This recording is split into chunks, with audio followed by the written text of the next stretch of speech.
Australian couple Amy and Jonathan Carr-Knox are preparing for their daughter's first birthday in Argentina, but the only gift they want is to bring her home to Australia. It's not how we wanted to raise a baby. Giraffe go munch munch. We're isolated from all our friends, our family, from any community. Hi everyone, welcome back to another React. So today we're going to be discussing an Australian couple who are currently stuck in Argentina after errors in their surrogacy agreement and their surrogate being left on the birth certificate, which means they currently can't exit, and they have been in Argentina for currently 12 months.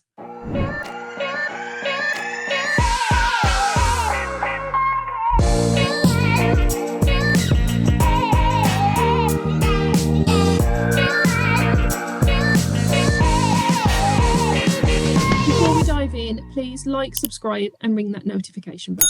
Oh, you're so clever. You're so clever. This should be the most joyful time, but instead this family is trapped and desperate. Ah, she's doing well. We have no idea how to get out of this situation. It's a struggle every day. Australian couple Amy and Jonathan Carr-Knox are preparing for their daughter's first birthday in Argentina, but the only gift they want is to bring her home to Australia. It's not how we wanted to raise a baby. Giraffe go munch munch. We're isolated from all our friends, our family, from any community. They landed in the capital Buenos Aires 12 months ago when Sophie was born via a surrogacy arrangement using the couple's embryo. Argentina had become a popular destination for hopeful parents pursuing international surrogacy, where the process operated in a legal grey area. Prior to about May 2024, surrogacy in Argentina allowed for both biological and intended parents to be named on the birth certificate. But in 2024, with the increase in surrogacy births in Argentina, ethical concerns prompted a change in the process. It essentially meant that the surrogate is named as a parent on the birth certificate, which then made it difficult for intended parents to both be recognised on the birth certificate and also for immigration and citizenship purposes for leaving the country. Amy and Jonathan can't leave the country with their daughter because neither of their names is on her birth certificate. 10 months ago, the couple began a court case in Argentina to change that with the support of the surrogate mother. Just so that, if they need it. Their case has been complicated by paperwork errors in their surrogacy agreement, prepared by their international agency. People that are travelling for surrogacy really need to consider how they protect their own rights and welfare, because there are very limited protections available from anywhere else in the world. Amy and Jonathan aren't able to work and they're running out of money. We are just scraping by. We are just surviving. The couple say the Australian government has been providing them with consular assistance, but the government is unable to intervene in the Argentine legal system. Despite their dire situation, Amy and Jonathan refuse to leave without their daughter. Winsome Dania, ABC News.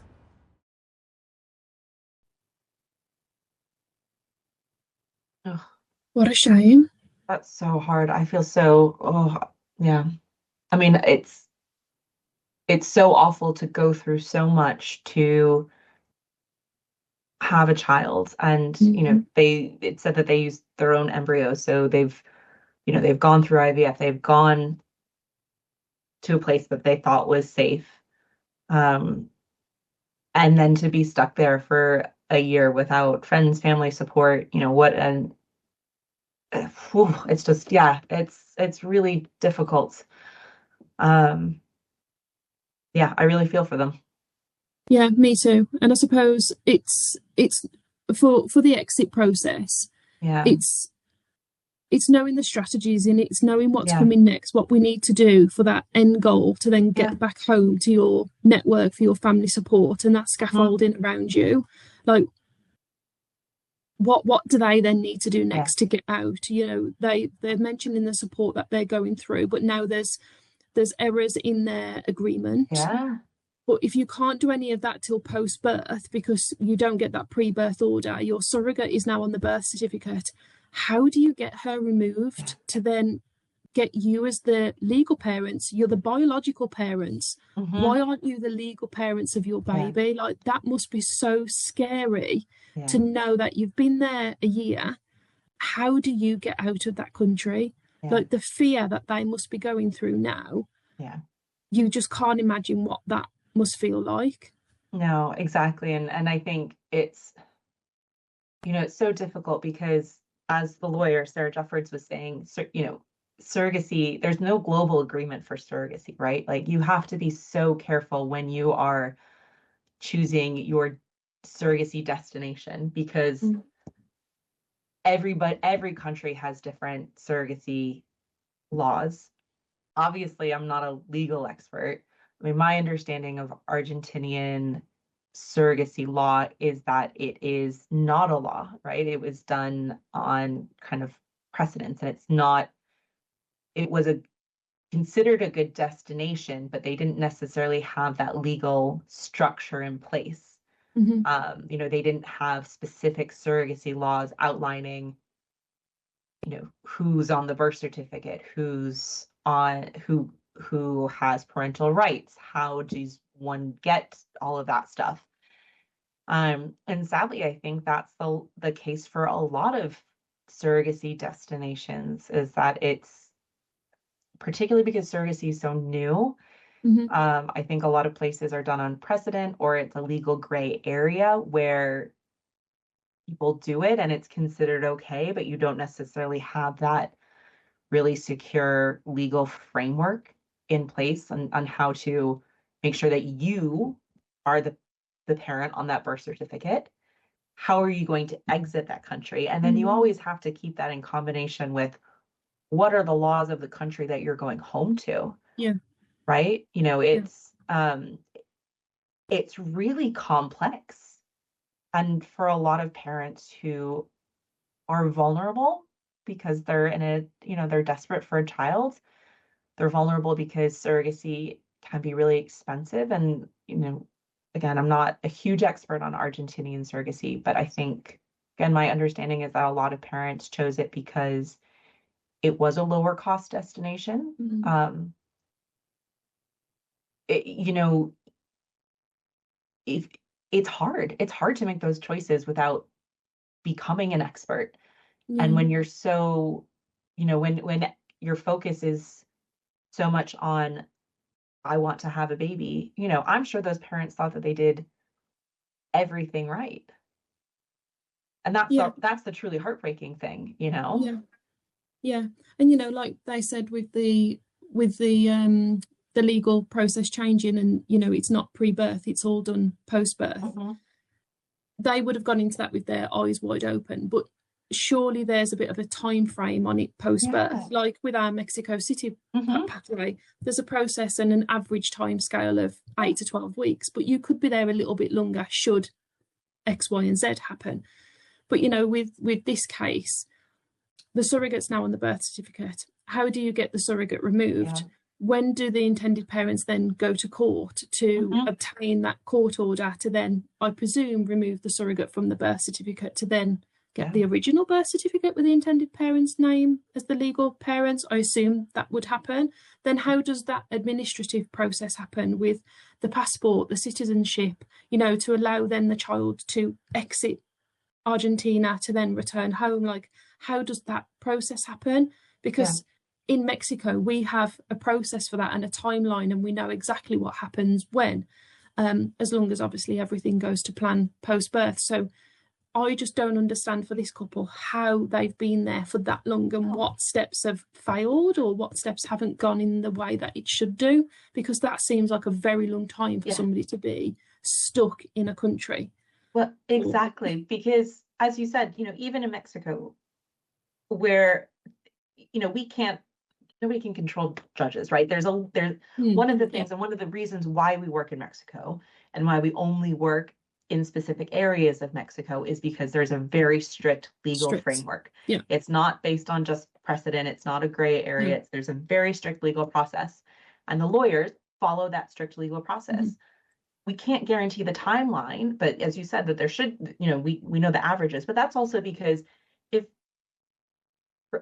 plan A doesn't work, there's a legal plan B, and there's a legal plan C, and there's a legal plan D, right? And that is all worked out before any embryo transfer takes place. We always know what those backup plans are. My other question is, where is their Argentinian lawyer? Because they said that one of the challenges that they're having with the court case is because their legal agreement with it through the agency was riddled with errors. Why was their legal agreement with their surrogate through their agency? Like that, for me, maybe it's because I'm American, maybe it's because I have lots of lawyers in my family, but I'm always like, independent representation. Yes, you need to have your own lawyer. Your surrogate needs to have her own lawyer. That legal contract, that shouldn't be going through an agency. No, and it shouldn't have errors, and it shouldn't No. be picked up post-birth. But again, my thinking is nothing touched in the legal process until post-birth? Maybe. Every jurisdiction, do they all work differently? Is Mexico City just a different city altogether in how it works, with the legal process being so tight and so, above everybody else, because the process is just so slick? Yeah, I don't know. I mean, my personally, and in my experience, my biggest familiarity is obviously with Mexico City, but also with the US. And the US is, it's different because the regulations are done at a state level rather than a federal or national level. And some states have very strict have very strict laws about surrogacy, and some states aren't. But there's different ways that you can manage it. And so, for example, that's one reason why a lot of parents who come to the US choose to work with a clinic in California, because the California surrogacy law says that the California surrogacy law can be used to obtain parentage even if your surrogate does not live in California, even if the birth doesn't happen in California, as long as a certain part of the process, such as the embryo creation and embryo transfer, happens in California. So for a lot of parents going to the US, they think, right, well, let's work in California because let's use a clinic in California, because then it doesn't matter where in the US we work or our surrogate lives, and it doesn't matter where in the US our baby is born. If worse comes to worse, we can always use California law, and that will be, because of the way that the US works, another state's, if it's issued in another state, other states have to recognize it. Like, that's part of that. I'm not going to go into constitutional history or anything like that. But, so for the states, it's complicated, but there is legal framework and regulatory framework in a lot of the states. There's obviously legal and regulatory framework in Mexico City, which is one of the reasons why we work there. But I think in a lot of other countries, and again, caveat, I'm not a lawyer, you're not a lawyer. Yeah, no, we're not experts in surrogacy globally, and certainly not the laws in various jurisdictions where surrogacy happens. But I do know that there's still a lot of surrogacy happening in countries where it's a gray area. And I have to say, as somebody who has gone through surrogacy myself, like as an intended parent, that does scare me. And it scares me that people think that the parents assume that a gray area, like a legal gray area, is still okay because it's gray, because it's not. You can't do it. Just because you can't do it doesn't mean you should do it, in my very personal opinion. People still go there. And it's the risk that, intended parents take sometimes, isn't it? And I think I appreciate sometimes it's about the cost, isn't it? But sometimes the cost does come with risk. Yeah. And, what I would say to anybody is just make sure you do your research and you understand that legal pathway, the pros and the cons to that legal pathway, and that time in country, and what that exit pathway looks like.